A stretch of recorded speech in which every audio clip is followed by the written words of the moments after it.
Salut à tous, c'est Samuel, nouvelle vidéo Focus on Creation et je vous avoue que j'ai réfléchi à faire cette vidéo ou pas. Est-ce qu'il y avait une utilité de la faire ou est-ce que c'était totalement inutile? Je me suis dit qu'après tout, pourquoi pas faire cette vidéo. Pourquoi utile ou pas? Parce qu'il s'agit de la statue d'Athéna et la statue d'Athéna, elle est normalement censée être avec la statue de Saori. Mais Focus a sorti en tout premier Athéna toute seule, donc la statue de pierre, et viendra dans quelques mois Saori pour l'accompagner. Je me suis dit au début, est-ce que c'est pas plus utile de faire la statue avec Saori? Je me suis dit au final que non, ça fera une vidéo en plus sur la chaîne, ça vous fera découvrir la statue avant que Saori ne sorte, et on refera une vidéo des deux, l'une à côté de l'autre, lors de la sortie de la petite demoiselle. Le visuel de la boîte, eh bien il n'y en a pas. Il y a ce surcarton brun avec le sceptre d'Athéna Fox Studio Focus on Creation, et c'est à peu près tout, puisqu'à l'intérieur on tombera directement sur le polystyrène, il n'y a pas de jolie hardbox pour accompagner Athéna. C'est un petit peu dommage.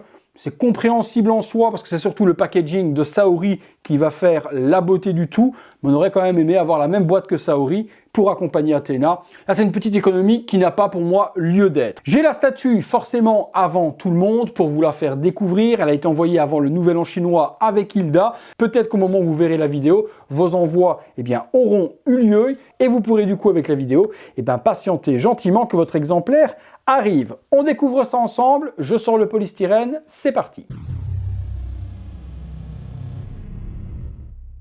Économie, ok, mais on retrouve tout de même la boîte polystyrène avec le logo Foc, le top au-dessus pour ne pas se tromper de sens et les straps. On ouvre vers le dessus comme ceci et on retrouve tous les éléments. C'est disposé de la sorte. On a le corps d'Athéna et puis toutes les parties du casque, le cheval, les ailes, les petites parties justement qui viennent se remettre ici sur le côté. Je vois également Nike qui est juste là, la main, le bras d'Athéna. On assemble tout ça, on regarde ce que ça donne, c'est parti. On est parti les amis, comme d'habitude, c'est une statue qui est non officielle. Focus font des très belles réalisations, mais n'ont pas les licences. Et comme d'hab, c'est une statue que j'ai achetée personnellement. C'est pas une statue qui m'a été envoyée gratuitement pour faire la promotion du fabricant. Oui, je reçois les statues à l'avance pour vous les faire découvrir, mais je ne suis en aucun cas partenaire avec Focus on Creation. Tout ceci est le fruit de mon travail les amis. On est parti. Très bel emballage, rien à dire, aucune casse comme d'habitude, tout est super bien emballé et je vous avoue qu'en vrai, le travail de la pierre est plutôt exceptionnel. Je m'attendais à quelque chose de soigné, je connais Foc ou autre, mais je ne m'attendais pas à être surpris de la sorte par la sculpture, par le détail dans les cheveux, dans l'armure, les serpents qui reviennent par devant, le visage, le casque, toutes les parties assemblées et l'aspect pierre est vraiment bien représenté. Je suis fan, honnêtement je suis fan et je la voyais pas aussi grande. Et encore, j'ai pas mis les parties sur son casque qui vont donner encore plus de volume. Je lui ai pas mis son bras avec Nike dedans. Ça va être un truc de fou. La base ici, on reprend la même chose que l'on a avec les chevaliers de bronze. Donc le même socle qu'on a déjà découvert avec Pégase. Et la petite plaque devant où il est marqué Athéna est une plaque similaire également aux chevaliers de bronze. Donc ça match super bien avec le set des 5 bronzes qu'on va pouvoir assembler. Vous êtes nombreux à vous demander également comment exposer cette statue. Est-ce qu'il faudra la surélever par rapport aux chevaliers de bronze? On mettra Pégase devant tout à l'heure, on regardera. On mettra Pégase et je vous montrerai que par contre, si vous voulez assembler tous les chevaliers de bronze tout autour, oui, il faudra surélever Athéna sur l'arrière avec quelque chose en dessous. Il faudra également mettre Saori sur le côté et les chevaliers de bronze devront s'exposer sans leur totem. Si vous mettez Seiya devant avec le cheval ailé, vous ne verrez plus rien du tout de la statue. Mais je vous montrerai tout à l'heure. On est parti, on fait un petit tour du propriétaire. Sur l'arrière, les cheveux, la partie arrière, la tenue, le bras texturé, damage avec des parties de pierre qui ont été fracassées avec le temps. Les serpents sont super jolis. La tête de Médusa qui se retrouve ici devant sur son torse est exceptionnelle aussi. Non, il n'y a rien à dire. Alors, la question que beaucoup de personnes se posent, c'est boudage gate ou non boudage gate? Puisque vous avez été nombreux à critiquer le visage en disant « Elle n'est pas fort contente, la petite Athéna, elle fait un petit peu la gueule, elle boude. » Je vais regarder justement de face. Elle fait un peu la moue, hein. On va pas se le cacher. Elle est un petit peu boulotte ici sur les joues, ce qui fait qu'en fait, étant un petit peu ronde sur les joues, on a l'impression qu'elle n'est pas très contente. Après tout, on ne lui demande pas de chanter le petit bonhomme en mousse non plus. C'est pas non plus la foire à Jojo. Je vois pas pourquoi est-ce qu'elle devrait faire un grand smile Athéna, c'est quand même la déesse de la guerre, c'est pas la déesse de la foire. Donc personnellement, moi, le visage ne me dérange pas. Je trouve par contre qu'elle a juste un tout petit peu de joue. On a envie de la prendre comme ça et lui dire « Qu'est-ce que t'as fait comme connerie ?» On continue. Allez, en plein centre, on y met.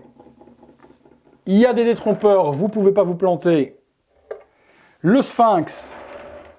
Sphinx, je pense pas dire de conneries, on dirait un sphinx féminin avec une paire de seins et un joli visage, avec la crête du cou qui vient s'emboîter ici sur l'arrière. Vous voyez, quand je l'enlève, hop, je vous remontre, on a la partie ici qui vient s'emboîter parfaitement et qui vient se joindre à l'intérieur.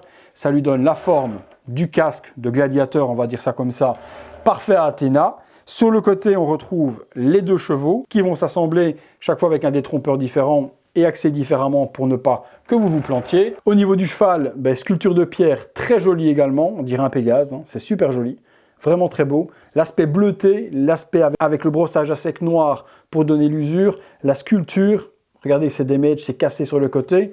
Non, ils ont bien bossé. Quand ils ont bien bossé, il faut dire qu'ils ont bien bossé. Hein. Hop, on cherche l'inclinaison, comme ceci, parfait. Premier cheval est mis, le deuxième, pareil, damage sur le côté, mais à l'opposé. Comme ceci également. C'est quand même pas mal fait. Hein. Pas mal fait quand même. Hein. Quand même dommage de ne pas avoir eu une petite boîte décor quand même avec cette petite Athéna. Alors, si je dois critiquer un truc, je suis transparent comme toujours avec vous, c'est que ici, au niveau de la partie assemblage, j'ai les stries d'impression. Quand on imprime en 3D un produit et qu'on le moule ensuite, eh bien, je ne sais pas si votre exemplaire sera pareil, mais là, j'ai toutes les stries de l'impression qui a été faite. C'est strié. Ça n'a pas été super bien poncé au niveau du 3D design. Et est-ce que j'ai ça des 2 côtés? Non, j'ai vraiment ça que d'un côté. Ce côté-là, on voit toutes les stries d'impression comme une empreinte digitale. C'est dommage et ça va vraiment très loin. Hein. Ça va jusque là. Donc d'ici à là, j'ai toutes les stries d'impression 3D de l'imprimante qui a imprimé le modèle. Chelou qu'ils aient pas vu ça. Chelou qu'ils aient pas vu ça. Alors ces parties-là, ça vient ici logiquement. Ouais, c'est ça. Hop, première. Et la deuxième vient se mettre ici pour terminer le casque. Voilà, casque assemblé. Faut pas se mentir les gars. On va pas se mentir les gars. C'est quand même plutôt badass. Hein. Plutôt badass. On a le bras. Très bien traité aussi, bleuté, noir, les cassures. On retrouve la main d'Athéna, presque aussi grande que la mienne. La petite partie pour venir mettre niquer juste à l'intérieur. Le pex qui va venir s'emboîter. Et puis les craquelures, les cassures, le sculpte. Pas de problème d'impression 3D sur celui-là. C'est plutôt propre, plutôt pas mal fait. On va venir y mettre le bras dans le pegs, comme ceci. Parfait, rien à dire. Parfait de chez parfait. Et puis on retrouve Niké qui est juste ici, où on va venir assembler les ailes que je vois juste là. Et bien elle également, une superbe gestion de pierre, le superbe drapé de sa robe. Elle a la main tendue, le visage très joli, mais de nouveau, c'est pas la fête à neuneux, elle n'est pas très joyeuse. La petite main sur le côté. Ça va être super beau. Et on a les ailes qui sont traitées de ouf également dans les plumes. Trop propre. Franchement, trop beau. Les deux, sublime. Franchement, sublime. Alors, il y a des détrompeurs. Il y en a un qui est mâle, il y a un autre qui est femelle, donc vous ne pourrez pas vous planter pour mettre les ailes. Voilà la première. Et puis, la deuxième, il y a un pegs à emboîter et il y a une tige à enfoncer. Donc, double sécurité pour les ailes, les amis. Avouez que ça a son petit charme tout de même. Et logiquement, elle se met sur le côté comme ceci. La statue est assemblée. C'était court, c'était rapide. Pas beaucoup d'éléments. Regardez-moi, un petit tour du propriétaire. C'est plutôt joli, hein. Plutôt joli tout de même. Je vais chercher Pégase. Je vais le mettre à côté pour commencer. Puis je vais le mettre devant. On regarde un petit peu ce que ça donne. Mais je vous dis que pour moi, dans un display, il faudra la surélever. C'est parti. Voilà, j'ai amené Pégase. Comme je vous dis, hein, si on met Seiya par devant, c'est même pas la peine, les amis. Si vous mettez Pégase par devant, comme ça, en voulant assembler Athéna sur le côté, ben, vous ne la voyez plus. Strictement inutile. Ça ne sert strictement à rien. Si vous voulez exposer Pégase, il faudra faire un set à la Tsume. Vous enlèverez le cheval, vous viendrez mettre votre petite plaque juste ici pour cacher le petit truc. Son petit Pégase, on se l'exposera ailleurs. On pourra mettre, si on veut, la Pandora Box, peu importe, ça vous pourrez de toute façon la mettre. Et vous mettrez Pégase en 7, un petit peu comme, voilà, si on veut le mettre comme ça. Vous mettrez votre Pégase comme cela. Ça, c'est faisable. Vous mettez Athéna derrière si vous voulez. Et encore, je vous dis, si vous mettez après les autres sur le côté, Niké va être quand même masqué. Pour moi, il faut mettre quelque chose en dessous, un gros rocher, un cube, de plexi, n'importe quoi ou quoi que ce soit, et la surélever pour qu'elle soit à une hauteur comme ceci, juste derrière eux, pour que vous puissiez voir Niké, que vous puissiez voir Athéna, et avoir du coup Athéna à la même hauteur que l'énorme base de pierre de Saori qui va se trouver ici. Donc si vous la relevez à la même hauteur, vous allez avoir Athéna à la même hauteur que le socle de Saori, beaucoup plus élevé, et vous pourrez mettre à ce moment-là vos chevaliers de bronze tout autour, par contre façon Tsume, sans les totems. Les totems, ça sert à rien, vous avez vu la taille du Pégase. Si vous voulez assembler tout autour d'Athéna et de Saori les 5 chevaliers de bronze, ça va faire trop fouillis, ça va faire trop masqué. Il faudra choisir, les amis. Donc ça, c'est un choix à faire. Personnellement, moi, je pense que je vais quand même aligner tous les chevaliers de bronze avec chaque fois leur totem d'une partie. Et peut-être plus bas, tous les chevaliers de bronze et sur un étage beaucoup plus haut, avoir en élévation Athéna et Saori sur un étage beaucoup plus élevé. Je ne sais pas encore comment je vais faire mon display parce que je vais bientôt déménager de cette maison, donc je vais refaire complètement ma pièce. Je vais avoir une pièce qui va faire à peu près 145 mètres carrés, donc je vais avoir de quoi faire mon expo comme j'ai envie. Mais exposer le tout, imaginez déjà là, j'ai une table qui fait 140 sur 70, on peut mettre facilement le chevalier Pégase. On pourra en mettre à mon avis 1, 2, 3, 4, 5. Les 5 peuvent être mis comme ceci. Athéna ici et celle-là surélevée. Donc sur 140 cm, je pense qu'il y a possibilité de mettre quand même les 5 chevaliers de bronze. Je vous ai montré ce que ça donnait avec Pégase. On est parti pour la conclusion. Conclusion les amis, on va laisser Pégase juste là, tiens, pour la conclusion. Très belle réalisation de la part de Fok. Forcément, si on avait les chevaliers de bronze, si on avait Saori, il fallait Athéna. Ils ont bien réalisé le travail. La pierre est bien représentée. La sculpture d'Athéna est très belle. Le socle se marie très bien avec celui-là. L'aspect bleuté est bien respecté. Les plaques sont similaires entre les deux, donc on garde une homogénéité. Niké est magnifique au niveau des ailes, au niveau également de la pose du drapé, etc.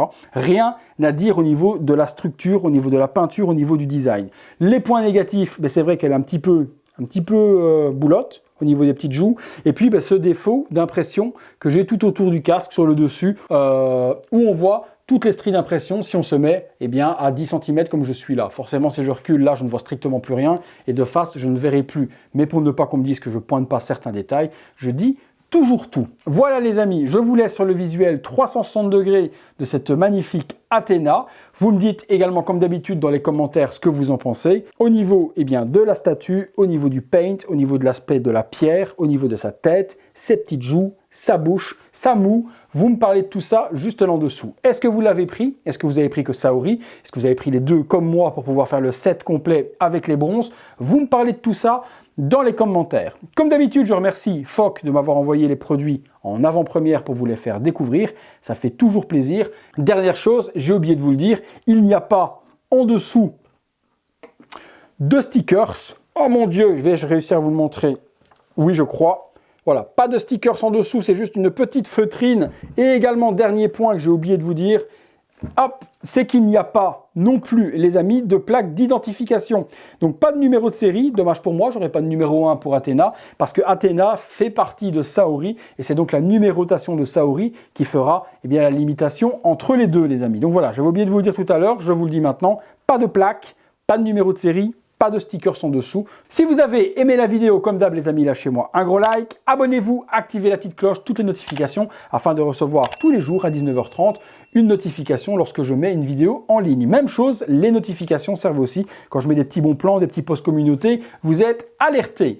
Merci d'être de plus en plus nombreux sur cette chaîne. On atteint les 54 000 incessamment sous peu. Peut-être qu'au moment où vous verrez cette vidéo, les 54 000 seront atteints. Cette chaîne ne cesse de grandir et elle grandit grâce à vous. Donc un énorme merci de transformer le rêve de cette chaîne en réalité. On se laisse là-dessus. Rendez-vous prochainement pour une prochaine Focus on Creation. Je pense que la prochaine, si je dis pas de bêtises, ce sera Iki, chevalier de bronze. Je pense que dans le planning, on ne devrait pas être très loin, ou peut-être Saori. On verra, je vous tiendrai au courant. Merci à tous, place au visuel, à très bientôt pour une prochaine vidéo.